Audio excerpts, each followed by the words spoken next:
Hey guys, hope you're having a great day as well as a great life. Back here to show you guys my top 5 picks for the 5 best guitar solos we have heard on this channel. And just to clear it up with you guys, I even called Alex the morning of when I watched the footage. I was like, where the fuck is Pulse? Where is it? Where's it at? And he basically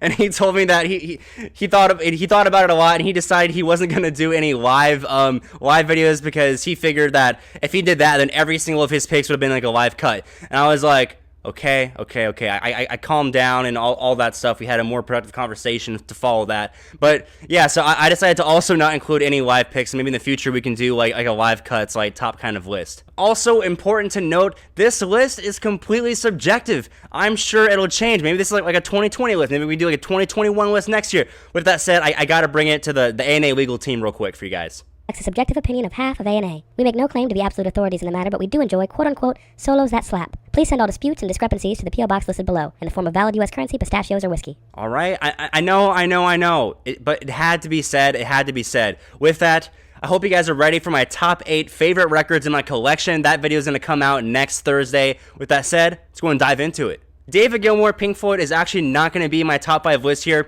because all my favorite Pink Floyd guitar solos I'd actually heard before the channel started. You know, things from like The Wall, Wish You Were Here, Dark Side of the Moon. I already heard it, and there's maybe a couple from like Animals that could have made it on the list, but at that point I want to leave room for other artists, so don't hate me. Alright guys, the number 5 pick on this list, it's going to have to be Boston Hitch a Ride. Now, if you guys saw that reaction video, you know, that one hit different. You know, all the Boston videos we did had this awesome feel-good vibe, but that Hitch a Ride hit different. We had like a 6-video like recording session. It was 3 a.m. Like all the stars aligned and that song pick aligned. And it's super tasteful. It does exactly what the solo needs to do for the song. And even when you were already satisfied, you already loved everything that was happening, about the halfway point through, it had a complete tone change. It got nastier, it got filthier, it started dishing out more sauce than you knew that they were going to give you. And it's an amazing guitar solo. It leads into one of the best fade outs that I've heard on this channel. And you guys mentioned that Rick Beato did a really cool video for this. I think I'm gonna go have to check that out, and how he talked about how this is one of the best like outro solos or something along those lines. Shout out to Rick Beato. I think he's an awesome dude. I love enjoying some of his music theory videos. Alright guys, this number 4 pick is gonna have to be some Black Sabbath. Warning, off their debut record. Now, this shit is special because when I did that full album reaction, a lot of you guys, if you were there, told me that they recorded this entire album in like less than a day's worth of studio time. They were under pressure. They didn't have much money, and this was like kind of like an all or nothing kind of record that they did. And the solo completely broke the mold for what I thought a solo was even capable of. I'll link the reaction down below if you can go check it out if you want to. But my face just froze. Like, it almost looks like the camera just froze, but no, it's just my face. I'm just lost. I lost for words.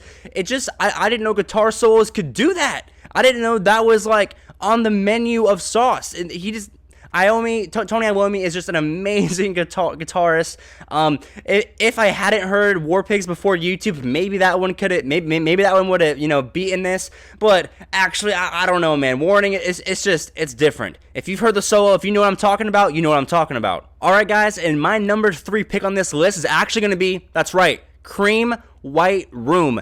Now, this was probably my introduction to like a proper late 60s Lost in the Sauce guitar solo. It was my introduction to Eric Clapton and my introduction to that super nasty, filthy 60s tone that people at that time didn't even know it was possible until bands like Cream did it.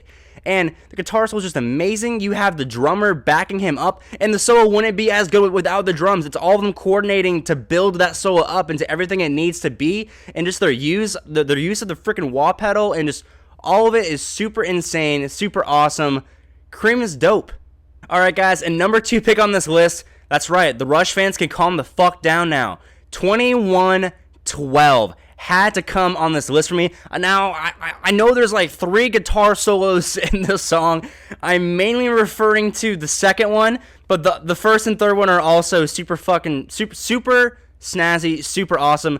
those solos are like the reason I come back to the song, and then once that's what gets me back. And once I'm there, I remember how amazing the meaning of the song is, and I get so into it. I'll tear up some days listening to freaking 2112. It's just that good of a song. Now, Alex Lifeson has so many just amazing guitar solos, but these mainly in number 2 again. But that's the one where it really showcases his feel, his technical ability, and just his prowess as a guitarist. And he's standing up there and he's like, y'all can't touch this. No one can take this away from me. I wrote this, and it's amazing. And it's one of those guitar solos and one of those songs for that matter that it just gets better with subsequent listens. Like, I go back to it and I hear things that I didn't hear the first 10 times around, the first 20 times around. It just gets better.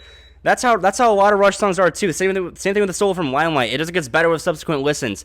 But yeah, with that said, on to some honorable mentions. Alright guys, in the first honorable mention, oh shit, hold up my Hydro Flask. See, if they were sponsoring this video, this would be a different conversation, but for right now, I'm gonna have to push that out of the shot. So, the first honorable mention is gonna have to be Chicago 25 or 6-4. Now, the thing about this band, guys, I grew up with their love songs, thinking that was it. Thinking that was the only sauce they had, and the thing was, I love those love songs. I think they're great songs. I think they have great songwriting, great studio work. It's just awesome stuff. But I didn't know this was on the menu. I didn't know this style of music for them was on the menu. It's just amazing. The meaning of the song is super phenomenal. And then the guitar solo, it starts, you're like, oh, it can't be that great, huh? And then it just keeps going. And then it just gets better and better and better and better. And you're just like, holy shit. And then you guys told us about the tragic death of like Terry. And it just gives me a newfound appreciation for Chicago, for this song, and it's fantastic. Alright guys, and my last honorable mention I'm going to show you guys is going to be Styx Renegade. Now this is a song that we did a music share Monday for. Alex showed me this song fucking almost a year ago or so, and just the energy of this song in general is so high, and the solo does not fail to represent the energy of that song. And when it starts, it's freaking filthy right off the bat, and it just keeps going, it just keeps getting saucier and nastier. It's just everything you would have wanted for a guitar solo for a song like that. Now, the song's amazing. It's definitely like, it's one of me and my girlfriend's go-to songs when we're driving around town, and we just want like a super upbeat, awesome song to drive to. Bottom line is, the solo gave you everything you wanted plus more, and that's why it's going to be an honorable mention. With that said, on to number 1. Alright guys, and the number 1 pick on my list, I mean, it just has to be Deep Purple, Child in Time. It's just such an amazing guitar solo, and it's when I first started the channel, and this is one of the first videos I did that actually popped off to like 800 views. I remember my girlfriend was like, Andrew, that video's at 850 something views, and I was like losing my shit. And if you just, I'll link it below, but if you look at my face during that solo, it's just actually absurd, and it's one of the solos that showed me what the genre had to offer me, and it just solidified my commitment and my interest in the channel just in general. The only thing I knew about freaking Deep Purple before the channel was I knew of the song Smoke on the Water, and I knew how to play the little riff, but I hadn't even heard the song all the way through. And now, we can't do a reaction. I've already heard it all the way through since then. But that was the only thing I knew about Deep Purple before starting all this. It just showcases such an expression of feel, tone, finesse, like patience, because it starts off super slow, and he's going easy on you for a second. He's taking himself not so serious. He's taking it easy, but then it just ramps up and it gives you everything you wanted, plus way more than what you even thought you wanted, because you didn't know you needed it until he just freaking gave it to you. And just in general, Blackmore, like hearing this guitar solo especially, it added to my interest and my inspiration for my own guitar playing. It's just amazing stuff, and it's timeless stuff. With that said, that's my number 1 pick. Let us know if you guys like videos like this and what other ideas, maybe like bass lines, keyboard things, maybe like best fade outs, like what are other cool ideas in the genre? Best rock and roll singers. Best rock and roll singers? Yeah. Cool. Alright, with that said, see you guys tomorrow with a banger that you guys voted in. See ya. Now, the number 1 pick on my list for best solos I've heard on the channel has to be Deep Purple. That's a cool blooper.